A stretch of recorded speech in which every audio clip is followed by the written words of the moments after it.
1,5 tahun saya jadi anak rohani beliau, lalu dipercayakan menjadi istri. Jadi penginjil makan dari penginjilan, jadi istri dapat dari penginjilan.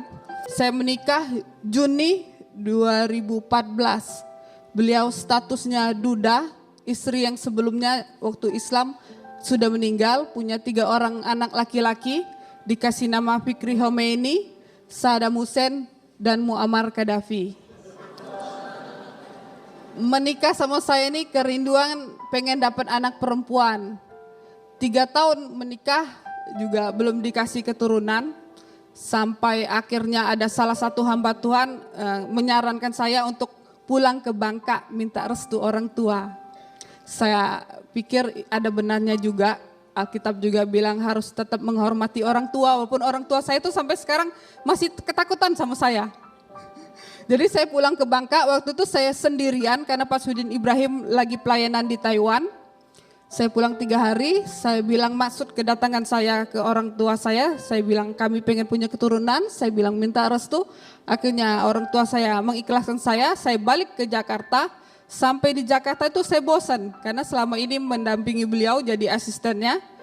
Akhirnya saya bilang ke Pak Sudin Ibrahim, saya pengen nyusul ke Taiwan. Saya beli tiket. Sampai di Taiwan, yang jemput saya teman beliau karena beliau pelayanannya padat.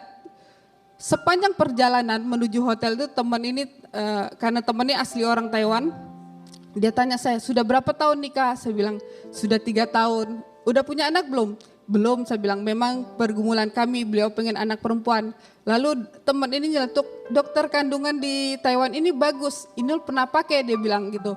Oh, saya bilang benar juga, boleh antar saya nggak besok? Boleh, dia bilang. Lalu besok paginya dianterin, setelah diperiksa sama dokter kandungan di Taiwan, ternyata puji Tuhan saya sudah hamil 7 minggu. Jadi nggak perlu program anak lagi, kata dokter. Setelah tahu kehamilan saya, balik Jakarta, Pak Sudin Ibrahim bilang saya istirahat, dia suruh saya menjaga kehamilan saya maksudnya. Sampai usia 5 bulan itu kami periksa dokter di Jakarta itu bahwa bayi yang saya kandung ini laki-laki. Sudah kelihatan monasnya, jangan berharap lagi berubah. Dokter bilang kalau sudah laki-laki itu jarang bisa berubah lagi. Tapi saya tuh orangnya nggak putus asa, bagi Tuhan tiada mustahil. Saya tetap berdoa, sampai usia kehamilan saya 8 bulan, saya harus menghadapi kenyataan Pak Sudin Ibrahim ditangkap di rumah dengan kasus penistaan agama. Kalau saya di luar Tuhan itu bisa berojol mungkin kan.